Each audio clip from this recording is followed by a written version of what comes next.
Assalamualaikum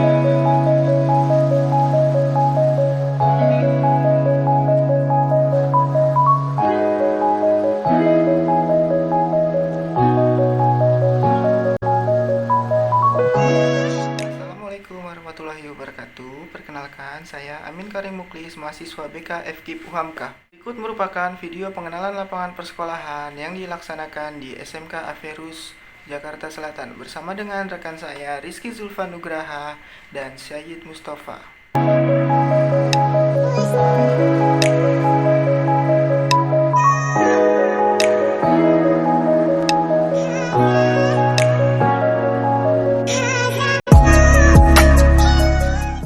Sebelumnya, apa sih itu pengenalan lapangan persekolahan 1 atau PLP1? Jadi, PLP1 itu adalah tahapan pertama pengenalan lapangan persekolahan program sarjana pendidikan yang bertujuan untuk membangun landasan jati diri seorang pendidik melalui kegiatan langsung di sekolah mengenai kultur, tata tertib di sekolah, maupun kegiatan-kegiatan yang ada di sekolah tersebut. Assalamualaikum warahmatullahi wabarakatuh.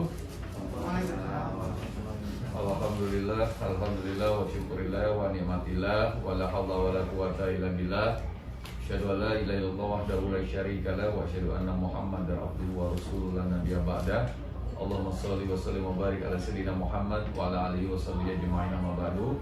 Puji syukur kepada Allah Subhanahu wa taala atas segala karunia-Nya di hari Jumat yang penuh barokah ini, sehingga kita dapat bersilaturahmi dalam rangka memenuhi memenuhi permintaan wawancara dari para mahasiswa dari UHAMKA ya, Universitas UHAMKA Profesor Dr. Hamdulillah. Saya memperkenalkan diri, nama saya Tengku Ferry Zulfikar sebagai Kepala Sekolah SMK Averus, yang mana saya di sini sebagai objek untuk diwawancara ya, tentang kegiatan ataupun sistem manajemen yang dilakukan di SMK Averus. Tentunya nanti sedikit banyak akan menambah informasi dari apa adik-adik para mahasiswa dalam menyusun mungkin semacam skripsi ya atau tulisannya dari hasil wawancara itu.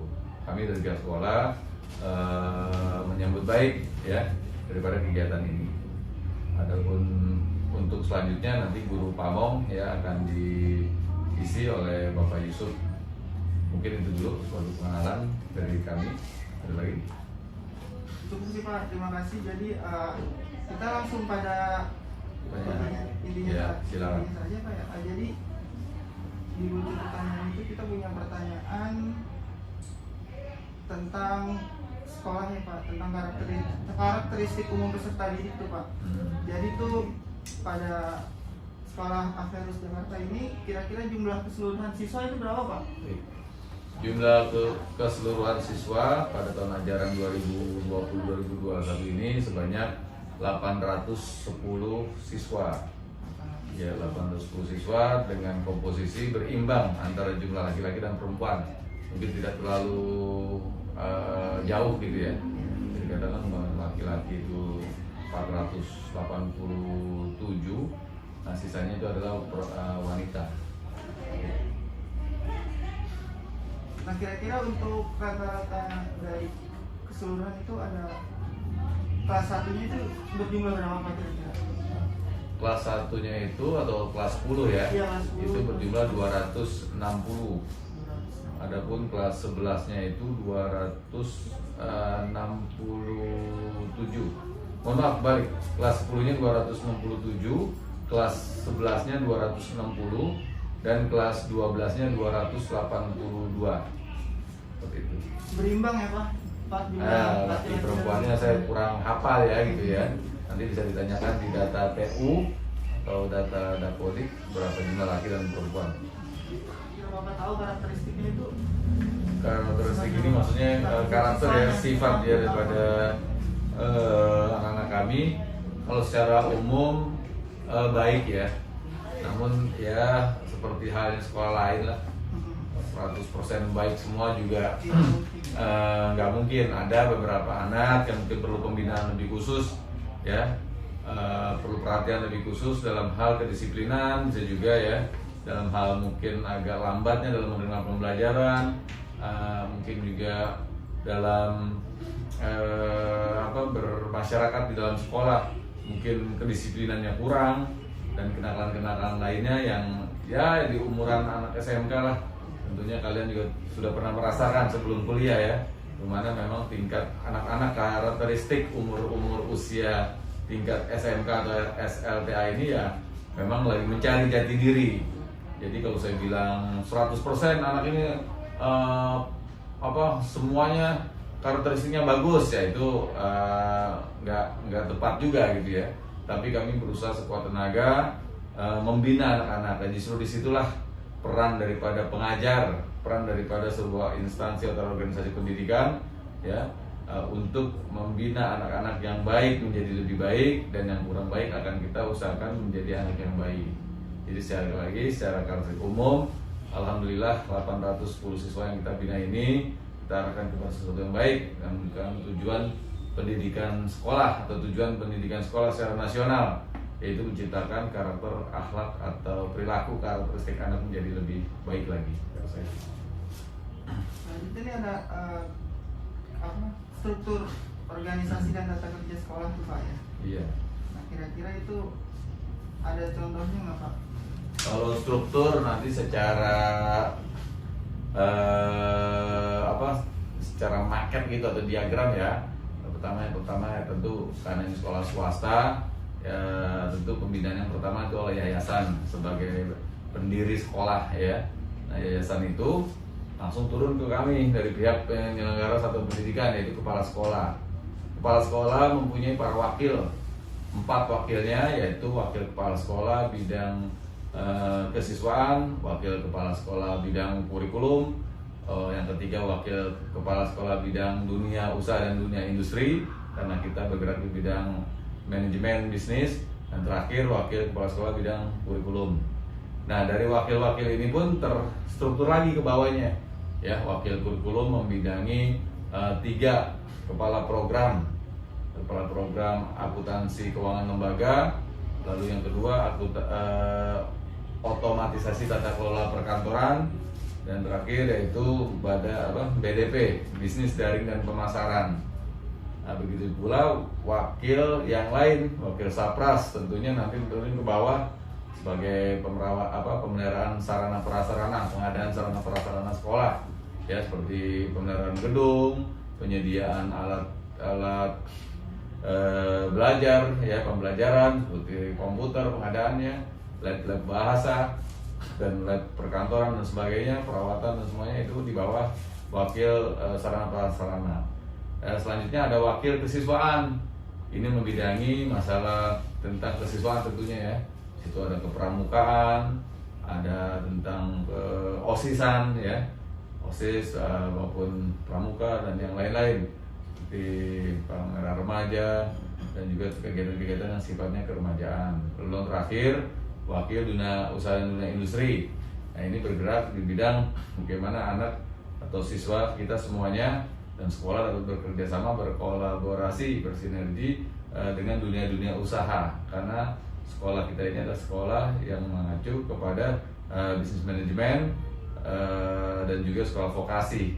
Tentu harus ada lembaga di luar sekolah yang siswa kita harus sekolah bekerja sama dengan lembaga itu, mengadakan kegiatan praktek kerja lapangan atau PSG, pendidikan sistem ganda ya, di tempat-tempat industri baik negeri maupun swasta.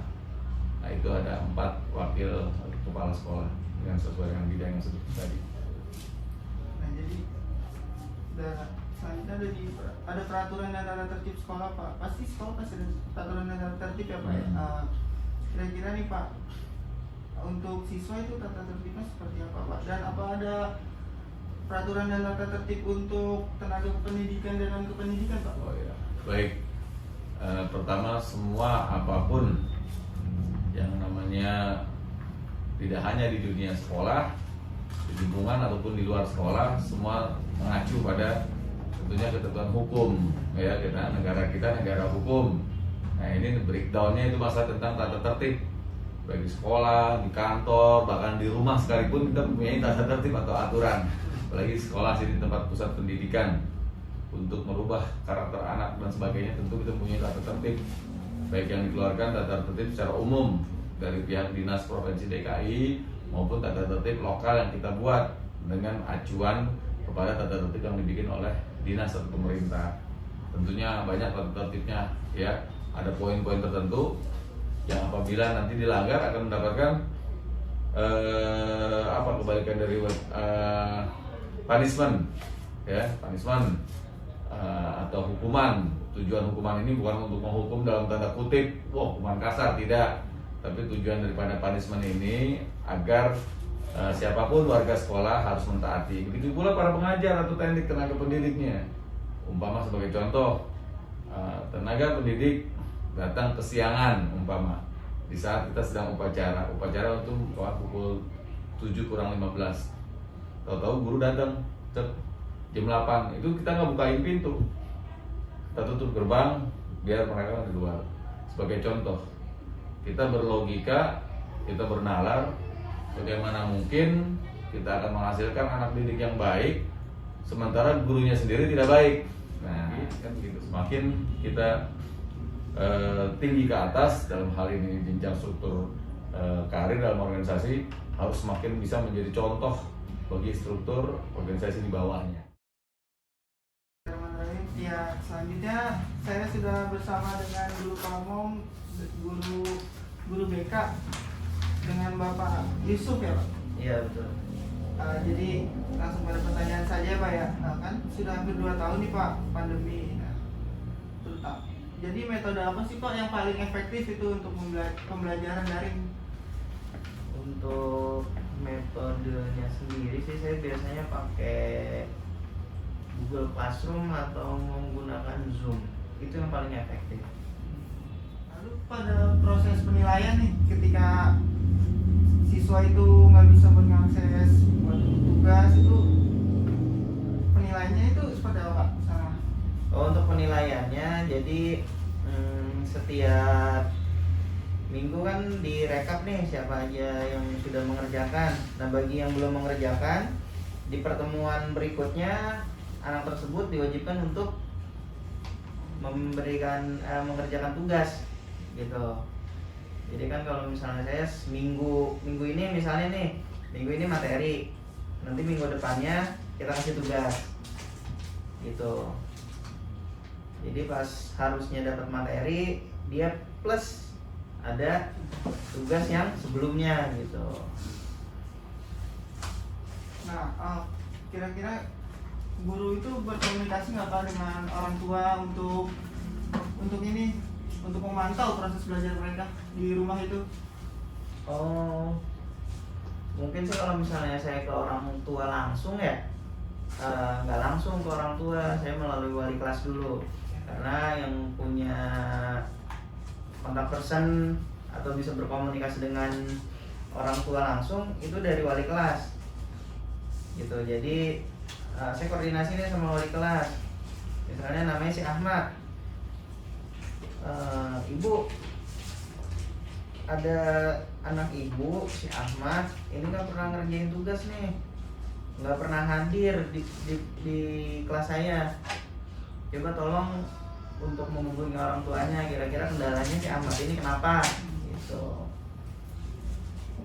Nah, untuk kira-kira kalau seperti itu kan misalnya siswa tidak hadir dalam daring sudah cukup lama. Nah, kira-kira itu guru itu home visit nggak sih Pak untuk mengecek keadaan anak itu seperti apa? Oh iya pasti kalau misalnya home visit.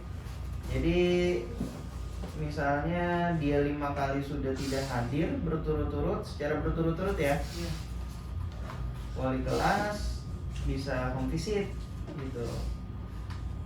Atau saya sendiri kalau misalnya wali kelasnya tidak bisa, ya saya ditugaskan oleh kepala sekolah untuk home visit gitu.